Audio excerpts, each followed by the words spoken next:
Do I have everybody's attention now?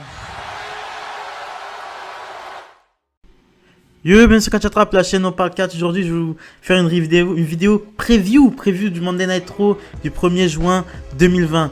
Avant de commencer la vidéo, j'aimerais vous demander de vous abonner, de liker, de partager. C'est très important pour le développement de cette chaîne. Je ne le dirai jamais assez. On commence avec cette preview avec un match qui me hype de fou. Mais je sais que le match se finira bien évidemment pas clean parce qu'il faut que les deux restent forts. Aleister Black contre Seth Rollins. On aura droit à du bon catch, ça c'est obligé. Je pense qu'ils auront du temps pour s'exprimer. Mais je pense qu'il y aura une intervention de Austin Theory, soit d'Austin Theory et de Buddy Murphy. Mais je sais pas parce qu'il y a quelque chose qui est prévu un peu plus tard dans la soirée pour Rey Mysterio. Je vais en parler avec vous. Mais là, je suis très dubitatif sur ce match. Je pense qu'Aleister Black va se faire agresser. Je pense qu'il y aura une disqualification. Mais je sais pas du tout comment ça va se terminer. Et je suis vraiment hypé pour ça. Je dirais que je suis hypé déjà pour le match. Et je suis hypé pour savoir comment le match va se terminer. Est-ce que Rey Mysterio va intervenir à ce moment-là? Mais je pense pas du tout. Parce que il a son truc. Il y a un truc qui est annoncé pour lui. Un truc très important. Donc on ne sait pas si ils vont prendre le risque de faire venir Rey Mysterio avant. Ou soit Aleister Black se fera défoncer par la secte de Seth Rollins. On passe ensuite à un match qui me hype tout autant. Champion contre champion, Charlotte contre Asuka. Là, c'est à peu près la même chose que Aleister Black et Seth Rollins. On ne sait pas, champion contre champion. Les WWE aiment les deux vont rester fortes à mon avis. Ce ne sont pas des jobbers, c'est quand même Asuka, Charlotte Flair, les deux meilleures catcheuses de la WWE actuellement en activité. Ce sera un combat de très bonne facture, ça c'est clair et net. Mais ce qui est clair et net aussi, c'est qu'il y aura un finish à la con. Donc je pense que Nia Jax va ramener sa carcasse et va faire... je pense si quelqu'un devrait gagner ce match, ce serait Charlotte Flair. Avec une distraction de Nia Jax qui ferait perdre le match à Asuka. Ce qui renforcerait ce serait logique parce que ça renforcerait la rivalité entre Asuka et Nia Jax. Et Charlotte Flair en sortirait encore plus forte et pourra aller se vanter dans les autres shows qu'elle a battu la championne d'Euro, qu'elle a battu en gros tout le monde. Donc voilà. Donc je pense pour une victoire de Charlotte Flair. On verra. Une victoire de Charlotte Flair, mais attention, c'est Nia Jax. Asuka reste forte quand même dans la défaite parce que ce serait Asuka qui ferait perdre Charlotte Flair. Donc ensuite on enchaîne avec Apollo Crews. Apollo Crews qui est le nouveau champion US depuis la semaine dernière qu'il a battu. Il a battu Andrade. Apollo Crews relance officiellement le US Open Challenge que John Cena avait lancé. John Cena qui était un super champion US en 2014 il me semble, 2015. Qui était vraiment pour moi le meilleur champion US de la décennie. Clairement. Parce qu'il venait avec son titre US, il cherchait pas à discuter, il lançait son US Open Challenge et il mettait des catcheurs qu'on voyait pas du tout. En fait, il faisait s'exprimer des catcheurs qu'on ne voyait pas. Voilà, c'était ça. John Cena champion US, il mettait vraiment les jeunes over et c'était super. Donc Apollo Crews fait la même chose.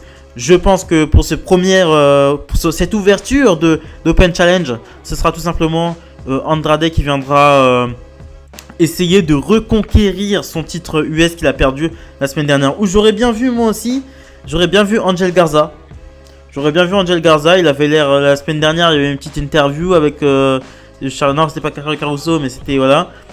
Il y a une petite interview, il regardait les matchs d'Andrade, il a vu Andrade perdre contre Apollo Crews, donc pourquoi pas Angel Garza. Mais Angel Garza à mon avis, Angel Garza aussi est sur une victoire sur Kevin Owens, c'est pas n'importe qui, il est sur une grosse victoire, mais je pense que Angel Garza aura droit à sa petite rivalité avec Kevin Owens. Donc je pense que ce soir Angel Garza et Kevin Owens seront associés ce soir dans tous les cas, je pense. Cérémonie de retraite, je me répète, cérémonie de retraite de Rey Mysterio. Rey Mysterio qui prend officieusement ou officiellement sa retraite, on ne sait pas encore. On n'a eu aucune information dessus, j'ai cherché, est-ce que Rey Mysterio a re-signé avec la WWE? En fait, cette cérémonie de retraite est à moitié dans le vrai, à moitié dans le faux. Parce que si c'est une storyline, c'est cool.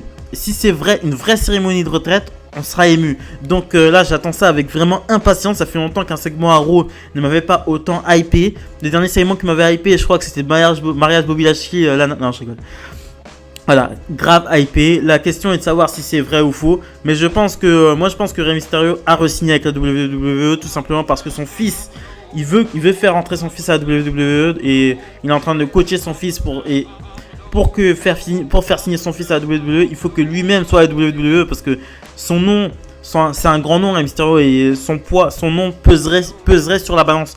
Donc je pense que Rey Mysterio, je pense que ce sera un angle, plus un angle, et que Seth Rollins et son équipe viendront l'emmerder sur sa cérémonie. Et je pense qu'Aleister Black, il y a moyen qu'il y ait un rififi entre tout ça. Je pense que ça va. On part sur une rivalité Rey Mysterio, Seth Rollins, très clairement. Ça va me rappeler les très très belles heures de Straight Society, parce que Rey Mysterio, ça va me rappeler Straight Society automatiquement en 2010 avec contre Rey Mysterio, les grosses rivalités de SmackDown. CM Punk contre Rey Mysterio, c'était les grosses rivalités de SmackDown, et ça va me rappeler indiscutablement ça. Et je suis très content. Et Seth Rollins qui fait, je tiens à le dire, un boulot incroyable en ce moment. L'année dernière, il était vraiment le face lambda. Seth Rollins, il lui faut, comme je dis, une direction. Il faut lui montrer le chemin, sans mauvais jeu de mots. Il faut lui montrer le chemin, sinon il se perd. Sinon il va se perdre et il devient fade. Seth Rollins, il faut une direction artistique pour Seth Rollins, sinon il se perd dans les limbes, comme l'année dernière ou comme son règne de champion universel qui a été vraiment pathétique. Mais là, avec son personnage du Monday Night Messiah et tout ce qu'il y a autour, tout ce qui gravite autour de lui, Seth Rollins, il y a moyen que ça va être du très lourd. Et il n'a même pas besoin de titre pour être crédible. Il n'a même pas besoin de titre. Voilà, c'est ce que je pensais c'était la prévue du Monday Night Raw, mais c'est pas fini. News WWE. Bon, c'est deux petites news, hein, mais des news quand même. Dominic Dijakovic, prévu pour le roster principal. Après Matt Riddle, c'est Dominic Dijakovic qui serait dans les petits papiers pour intégrer le main roster. Ça n'a pas été communiqué si c'était Raw ou SmackDown, mais je pense que c'est Raw. Voilà. Ils vont pas faire intégrer deux grosses stars, deux grosses têtes. Je pèse mes mots, mais deux têtes de NXT dans le roster à SmackDown. Ça n'aurait aucun sens. Donc je pense que Matt Riddle Dominic Dijakovic intégrera le roster de Raw, mais j'ai extrêmement peur parce que NXT, il a été à NXT, oui, il a gagné des matchs, oui, mais il n'a pas gagné de titre. Moi c'est ça qui me gêne. Matt Riddle, ok, ils lui ont fait gagner un titre par équipe in extremis avant qu'il vienne à SmackDown, mais Matt Riddle, il a gagné le titre par équipe un peu comme ça, quoi, parce que il n'y avait plus de place pour lui dans la carte pour le titre nord-américain, il n'y avait plus de place pour lui dans la carte du titre NXT. Ils ont fait gagner le titre par équipe un peu par défaut, on va dire, par défaut. Et Dominic Dijakovic n'a pas gagné de titre du tout. Et moi, ça me gêne qu'ils fassent venir des stars d'NXT qui n'ont pas gagné de titre. Ça me gêne énormément.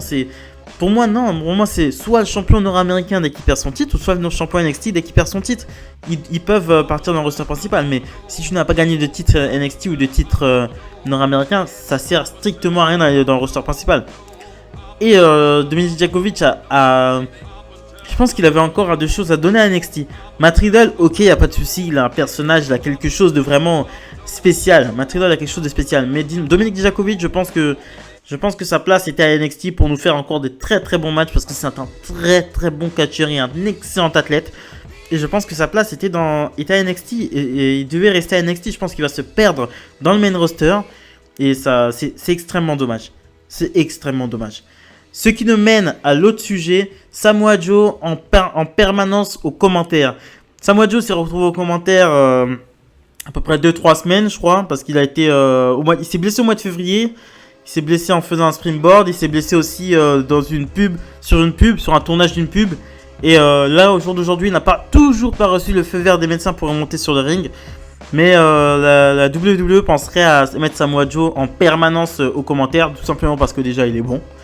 Et tout simplement parce que Jerry Lawler ne sera pas là pendant un bon moment, parce que Jerry Lawler a fait une crise cardiaque, si vous vous souvenez bien, en 2013. Et les personnes âgées, et surtout personnes âgées et qui a déjà eu des antécédents médicaux, ce serait complètement du suicide de faire venir Jerry Lawler. Aux abords du ring. Et je pense que voilà, Jerry Lawler maintenant il est peut-être temps. Bon, j'adore Jerry Lawler, voilà. Mais il serait peut-être temps qu'il passe la main. Mais Samoa Joe, ce qui me gêne, sur Samoa Joe aux commentaires là, c'est que pour moi il avait beaucoup de choses à donner à la WWE. Voilà. Il s'est beaucoup blessé. Depuis NXT, il s'est énormément blessé. Il a passé plus sa carrière à la WWE, ça fait 3 ans qu'il est là, sur les lits d'hôpitaux, 3-4 ans, sur les lits d'hôpitaux, que sur le ring. Et ça, il est trop fragile, Samoa Joe. Il est trop fragile. Il fait un retour, il fait un springboard, il se fait une commotion cérébrale. Il va tourner une pub, il se nique le doigt. Non, Samoa Joe, franchement, il est trop fragile. Il est trop fragile. C'est pour ça que je suis partagé, parce que j'aime beaucoup Samoa Joe. Je trouve qu'il est excellent sur le ring. Le mec, il est arrivé un jour, je l'ai vu au micro, Samoa Joe au micro, il est vraiment super. Une fois, je l'ai vu arriver, il est arrivé comme un rappeur. Il a clashé qui? Il y avait Rey Mysterio, je crois, il y avait Jeff Hardy, il y avait Randy Orton. Il est arrivé, il a clashé tout le monde. Et non, Samoa Joe est excellent, c'est un excellent catcheur en général. Et pour moi, il aurait dû être champion du monde. Il a été que champion US. Mais non, pour moi, Samoa Joe était fait comme AJ Styles pour être des champions du monde. Ils sont pas faits pour être des champions intermédiaires. C'est pas fait pour eux ça. Eux, ils sont faits vraiment pour la main event thing. Il est fait pour être champion du monde. Samoa Joe, il a un corps de champion du monde. Il a une présence de champion du monde. Samoa Joe est un champion. Il n'est pas fait pour avoir un titre intermédiaire et surtout pas le titre des États-Unis. Il faut arrêter le délire. Samoa Joe est fait. C'est un champion, Samoa Joe. Et ça me gêne qu'il soit aux commentaires alors qu'il n'a pas encore donné tout ce qu'il avait à donner sur le ring. C'est ce que je pensais. Voilà, c'est ce que je pensais de ces news. Et c'est ce que je pensais de cette preview du Raw du 1er juin 2020. Abonnez-vous, likez, commentez. Très important pour le développement de cette chaîne. Salut les amis.